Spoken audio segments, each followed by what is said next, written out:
Welcome back to Coffee and Conversation. And once again, no coffee, Coke instead. I'm filming this rather late on Friday, and I decided against coffee because I thought the caffeine will keep me up. And then I grabbed a Coke instead. Yeah, I know. What was I thinking? Well, I guess the answer to that is Lord only knows. Now, Audie is running around here. He will probably make an appearance because he has been all over me the last couple of days. I am packing up boxes to go out for donation. And among other things, I have packed up some of his favorite blankets, which is to say any blanket he sleeps on. If he sleeps on it, that's suddenly his favorite blanket. So they're in boxes. And I have a stack of boxes now that is a little over 4 feet high and a cat determined to get in there. So yeah, it's been an interesting time for me. It's been an interesting time for Audie too, but in a very different way. So, as I say, we will certainly see him. But we are going to pause for the intro, and we'll be right back.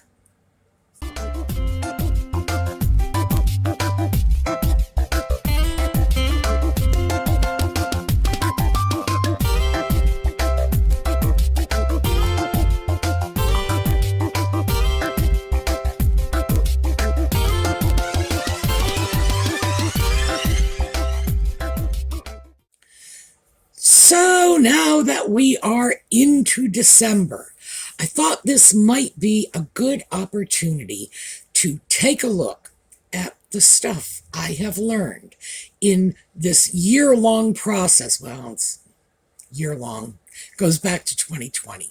Year-long process of extracting myself from the pandemic and lockdown mindset.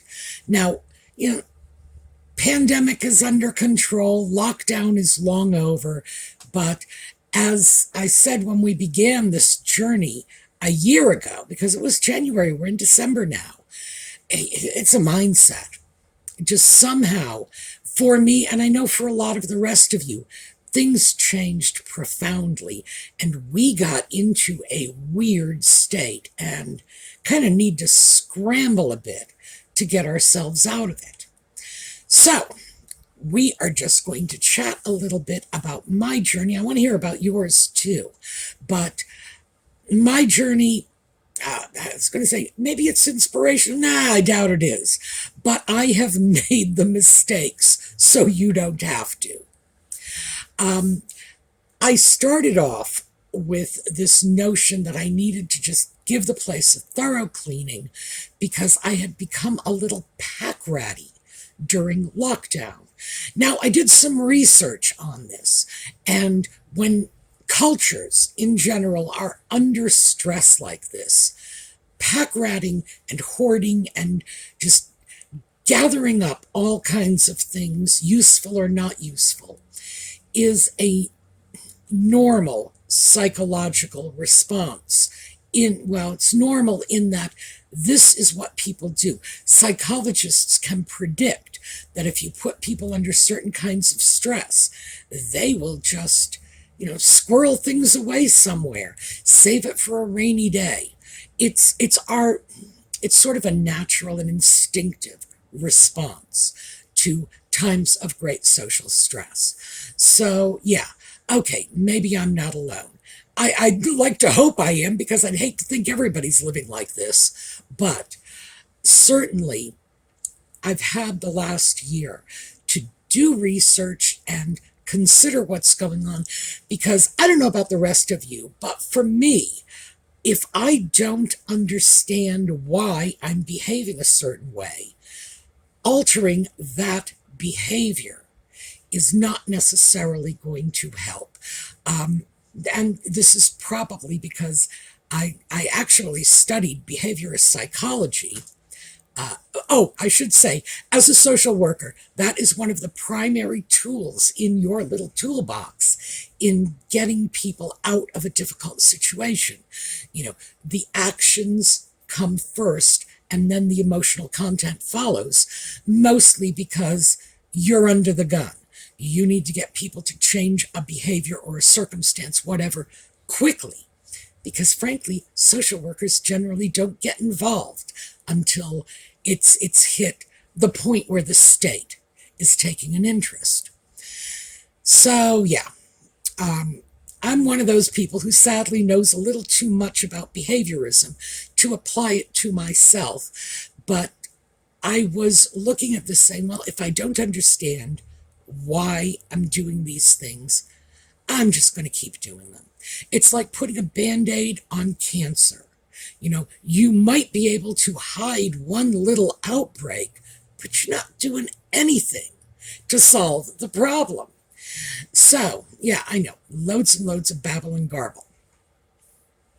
In a practical sense, when I realized that I was behaving the way people who had been incarcerated in concentration camps behaved, because we are talking about a serious trauma with the pandemic, with lockdown. I'm hard pressed to compare it to the Holocaust. I mean, seriously, this was nothing. This was a walk in the park next to what many of our grandparents and, older relatives, especially if you're my age, what they endured. So, not trying to say this is anywhere near as bad, but knowing that these are the kinds of circumstances that create the kinds of behaviors many of us began exhibiting, not just during lockdown, but in the months following lockdown. It gave me some sense of perspective.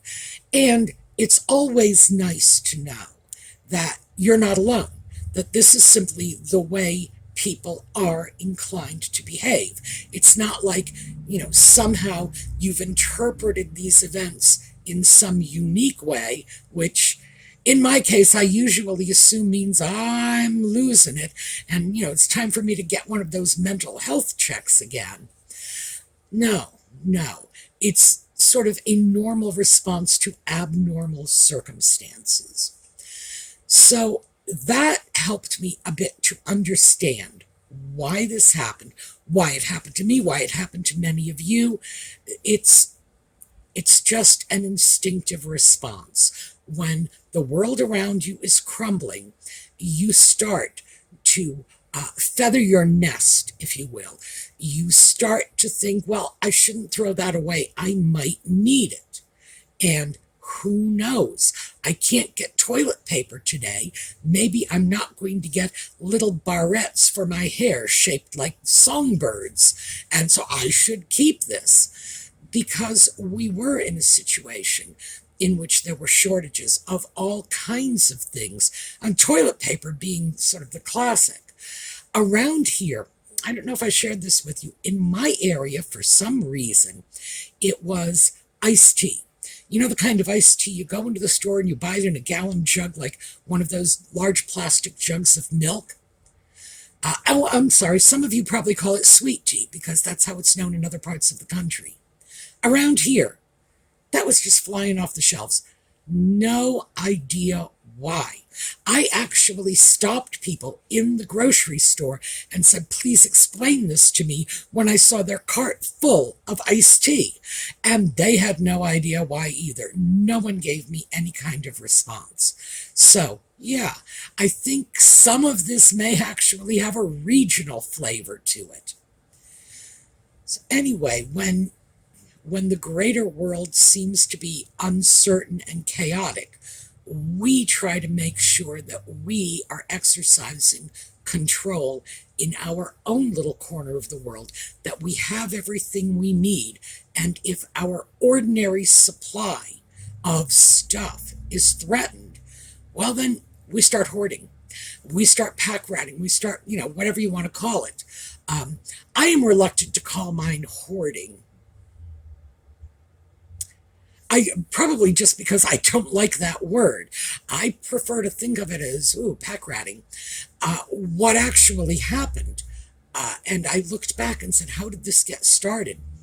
Well, our trash pickup services were compromised. I understand that, they have people coming out to pick up your trash, and these are people who are out in the community doing work that, although perhaps you and I would consider this vital work, and certainly anybody in New York who lived through the trash collectors' strikes there, because that was a fun old time to be had for everyone, believe me.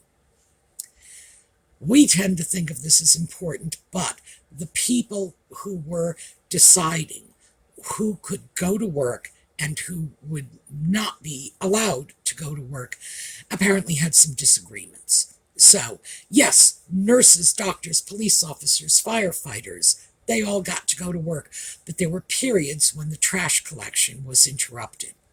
And I think that's where things started, when I simply started or stopped putting stuff in the trash. It just kind of became normal.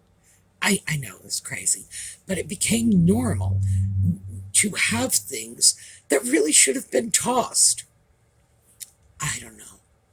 I still don't have all the answers, but here we are at the end of the year, and I think I have a better understanding of why I fell into a lot of these strange behaviors.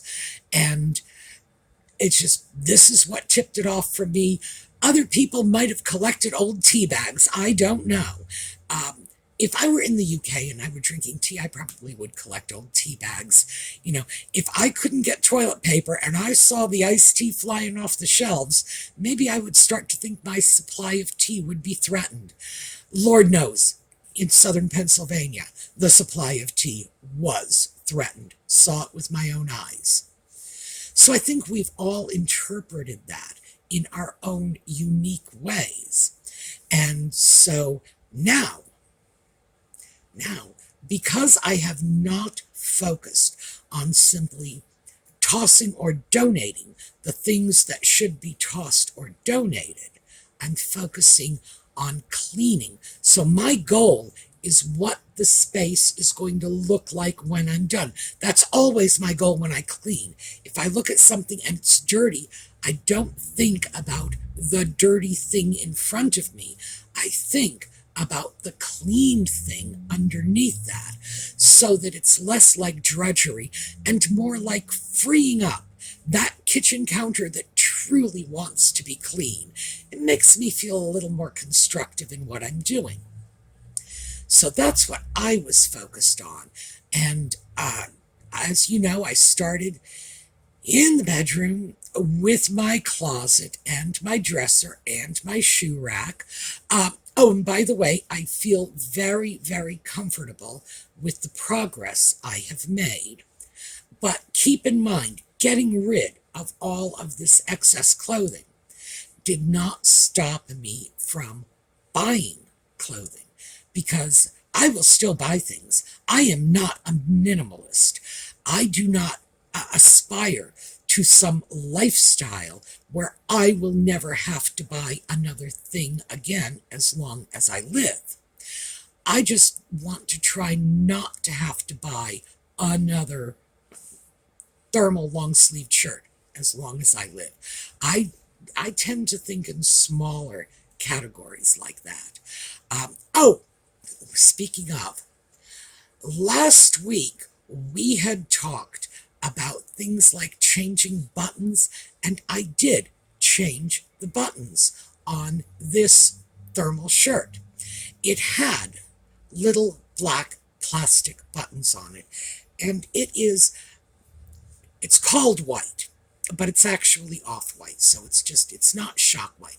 It's an off-white shirt with little black buttons. The buttons were remarkably conspicuous because, they're little black buttons just sticking there, and they're plastic, and they weren't very attractive.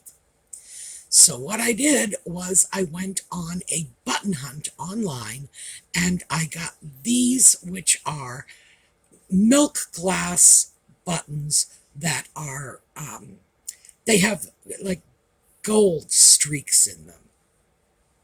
It's not real gold, of course. It's just, pretend gold. So I got something that did better with the shirt because I do not just wear my thermal undershirts as undershirts. I live in a part of the country that gets cold. Not as cold as the part of the country in which I grew up. So, yeah, here it doesn't get cold, not by New England standards, certainly not by Canadian standards, not by, the great central north, places like Wyoming or Montana, where, the wind comes in and the temperature drops below zero. No, it's not that cold, but it's cold enough for me to sort of continue with that layering thing that I started back in New England. So I have this, which is technically an undershirt. It is a long sleeve thermal undershirt, the top part of a pair of long johns, so to speak. And I've got two undershirts on underneath this and a bra underneath that, Oh, and a sweater on top of it. And I go through the winter like this. I will go out in January like this because I will have so many layers on that I rarely even wear a coat. I just add another sweater. And I'm not sure why. I'm sure I'm sure that's odd. I'm sure that's something I ought to think about. What is my aversion to a coat? But I just do this. This is just what I do. It's what I'm comfortable with. So I did want to say that, yes, changed the buttons. And one of our viewers wrote in the comments section that she uses mismatched buttons on her sweaters if she wants to give them a little extra character. So I ended up purchasing a lot of buttons. It's like when I say a lot, I don't mean like 100 buttons, just a mixed group of buttons from a seller in Poland. So it hasn't arrived yet. So I am going to end up, I have another shirt just like this, except the other one still has the little black buttons, and that is going to get some mismatched buttons because I thought that was a terrific idea. So thank you. As always, thank you for your comments. I get my best ideas from them. And while we are on what I am wearing, here, let me just share this. Hermes La La. So this is one of my La La scarves. Let me see if I can find one that is right side. I'll turn it right side up. It's a pattern called Camel, Camail. A cross, a portmanteau, really, between camel and mail, as in armor. And this is armor for camels. Needless to say, it was so bizarre, I could not resist. But this is, in fact, my only Hermes scarf. And I figured if I was only going to get one, I'll get into that in a minute. If I was only going to get one, I would probably get it in the most useful color combination. And this is navy blue, a couple of shades of lighter blue, and red. So, in my wardrobe, that is that's not just a useful combination. That is like a bedrock useful combination. So, usually if I grab a Lala designer scarf, I will not go back to that designer again and again and again. There are a couple of exceptions. Chanel, because of my fondness for queen scarves, and Chanel did come out with a lot of queen scarves, but that's the exception. Ordinarily, I will get this. This will be my Hermes scarf, and that's where it stops. I will not be off looking at the Hermes website for more friends for this little guy. To tell you the truth, I don't feel I need to. I like this one just fine. So, again, throwing that out there. Yes, I am a tad crazy when it comes to my scarves, but not as crazy as I could be, which is how I justify this. So, back on track. Oh gosh, I love these videos because I do get to ramble, and I love a good ramble. So, back to what was going on. I started cleaning out clothing because clothing just seemed to me to be the one thing that was utterly out of hand, not just my clothing. My dog's clothing too. Now, my dog passed away just before lockdown, and I mentioned I went in, had a temper tantrum, and threw things all over the place. So I've picked up all of her doggy sweaters, got them all stacked up. I need to see which ones need to be washed before they go off somewhere. They're covered in bells. The dog liked bells. Audie's always had a bell on his collar. And as soon as Audie was jingling around the house, the dog was looking to jingle too. Isn't that weird? I found out about that when I put a sweater on her that happened to have a bell on it. And I realized she wasn't going to let me take it off. So then I would just sew bells on the sweaters. And she was like, oh yeah, we'll take that one. That one jingles nicely. I think it was a way for her to bond with Audie, that they were both of the same pack and they both jingled, they sounded alike, they slept on one another, so they smelled exactly alike. So yeah, I think it was some sort of bonding thing. So all those sweaters have bells on them because the dog liked to jingle. Also, she loved her sweaters and her booties. She would let me paint her toenails. She was a pit bull, but she was a seriously girly dog. It's like, here, take my paw, paint my toenails. Oh, here, take the other one, put a little booty on it. And people used to laugh about that. I would pick up the booties, the dog would pick up her paw. It's just like, yeah, that's mine, I want. And then, of course, Audie, because the dog had bells on her clothing, Audie always knew where the dog was. So I always knew where the dog was too, just like I always know where Audie is if he's moving. So yeah, having bells on everything around here is a good thing. So anyway, all of those sweaters, got them packed up, and those are going to get donated. They're not going to the same place that I'm donating my clothing to. They will go to an animal shelter where they will simply be used to keep animals warm, which is the whole point of it. So there we go. And I don't even remember how I got off on this. Started cleaning the bedroom. Clothing. Wanted to deal with clothing. My clothing, the dog's clothing. And that is something that I think I finally, truly have a handle on.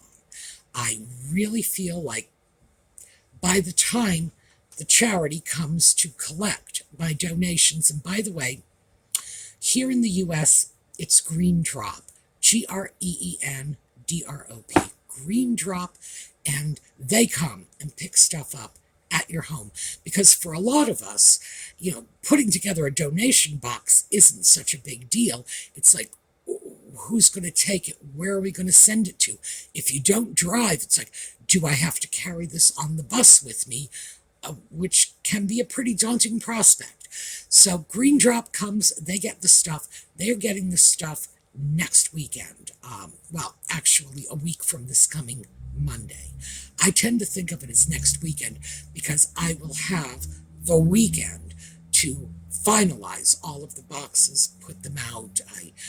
I told them it was a medium load and I may have to change that. Anyway, that I am feeling good about. So, things I am not feeling so good about. I think I would have probably done myself a favor if I had been more systematic in how I was approaching this, because I was not systematic. I simply went into my bedroom and said, we are starting here. And I'm not really sure why. I think maybe because it's a relatively small room and it's easy to deal with? I don't know. It seemed like a good idea at the time. But now that I'm looking at this thinking, well, maybe I should have started with the living room or the kitchen, because while I've been dealing with this, I've noticed that it's been a while since I cleaned my refrigerator, and that needs to be cleaned out. It's been a while since I've done the same thing that I did in the bedroom, doing it in the kitchen, cleaning out the kitchen cabinets, checking those expiration dates, looking at this. How many boxes of green Jell-O do you need? And why do I have them with expiration dates that read like 2015? Time for those things to go. So I need to start targeting my efforts a little better. Which is not to take away from the fact that I feel a sense of accomplishment for what I have done. It's just, it's getting to be time to move on to the next steps. So, good things that have come out of it. I am very, very pleased with what I have left in clothing, what came after the purge, what I was left with, the new things I purchased in order to fill in the holes that the purge left behind. And yeah, I have to admit that one of the things I did when I started off, remember I started off with shoes. It's like, good Lord, I have too many. Well, I probably have about as many shoes now as I did then. The reason this doesn't seem to me to be too many is I am no longer looking at box after box after box of dress shoes. And I might wear dress shoes in general out perhaps 3 or 4 times a year. That's just no longer my lifestyle. It's when you're young and you're going out, to clubs or on dates or to dinner or whatever. Yeah, dress shoes are a big deal. And when you're working, in some cases, if you are working in an office that has a strict dress code, yeah, dress shoes are a big deal. So at this point in my life, no, they're not a big deal. Now, comfortable shoes and shoes that are appropriate for around the house. Because I'm sure you all must remember that little pie chart I did of what I spend most of my time doing. And a very, very large part of my time was spent in my own environment, either in my own bed or in my own living room, because I work from home. This, isn't it lovely? This is my job. My job is talking to you. Isn't that fabulous? Gosh, God loves me. Really, really. I must be his favorite, because look at what a fantastic job I have. So, yes, this is my job. So I spend most of my time, the vast majority of my time, in my own home, in my own environment. So my clothing needs to be suitable for that. And that includes shoes. Basically just very, very comfy shoes. So that's how I made the switch. Yes, there are still some dress shoes in there. It's very limited at this point. It's just, I think, 3 pair of shoes I would consider dress shoes. And I'm not even sure why I'm keeping one of them, but it's there for the moment. So, no. It may end up going into this batch of donations, because I think it's probably not something I'm going to get a great deal of use out of, so why am I hanging on to it? But what I do have are walking shoes that are very comfortable for around the house. And, oh, by the way, this is what sparked my interest in delving into why I am doing these things. I also ended up grabbing 3 pair of shoes that are not actually being used in my wardrobe right now. Why? Because they are duplicates of shoes that I already have, but because I was able to grab them on sale at very good prices, I bought them, stuck them in boxes, and said, well, I don't have to worry about getting more of these shoes. This is it. I have them, and when I wear through the house shoes I'm currently wearing, I have extras. And that, of course, that's more psychological buying than anything else. That is not need-based buying. That's part of that same mentality of there were shortages, so I must hoard. Now, I'll grant you, 3 extra pair of shoes. I can justify it because, I got them on sale. Yeah. But that's not really what's going on.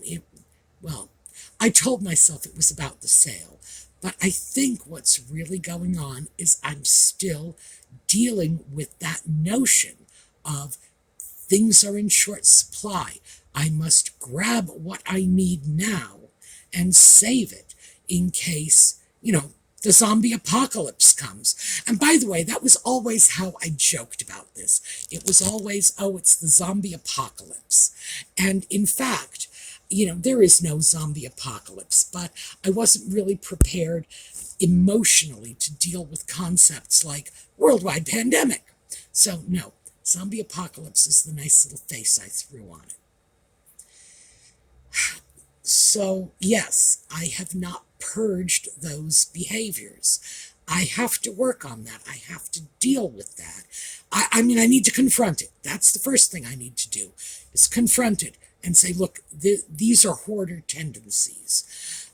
And I have to watch myself because I am great at justifying these things. But they were on sale. But I have this nice shoe rack, and if I don't put shoes in the boxes are still going to be there anyway. They're just going to be empty. So these shoes are taking up no more space, and these are all my justifications and rationalizations. But in fact, I'm sure that buying those extra shoes came from a place of emotional unrest that is still with me from the pandemic. So, I'm not sure the emotional unrest is so serious that I need to go into therapy for it. I think maybe I can sort of look myself in the mirror and say, stop this, you idiot. And maybe I'll listen to me. I hardly ever listen to me. I can be very, very wise, and I will not recognize it. I just look at me and say, you are an idiot and you don't know what you're talking about. Give me that charge card. So, yeah, that's pretty much where we are at this moment. I am enjoying the success. I am not at the end of the road yet. And even though I have identified the source of some of my worst behaviors, I got 3 pair of shoes in my bedroom that are just surplus that tells me I've recognized it, but I haven't dealt with it. So that's probably next on my agenda. So let me know how you are all making out. We've had a year to play around with this, to move ourselves out of that 2020 mindset. And as you can see, I haven't really done it yet. So how have you made out? What are the areas that were easy for you? What are the areas that gave you problems? And as always, we have a wonderful community here, and we are all here to support each other. So, hey, you can always rely on the rest of us if you need a little kick in the ribs to get things going, just like I am relying on you all to keep me honest and keep me on target. So, that is what I have for you today. More of a ramble than anything else. But we're going to take a look at a slideshow on the way out. And I will see you all tomorrow. And in the meantime, have a terrific day. And remember, camel armor. Come on, admit it. If you saw a scarf with camel armor, you'd have bought it too, wouldn't you? Who could pass this up? This is just plain weird. All right, I will see you all later.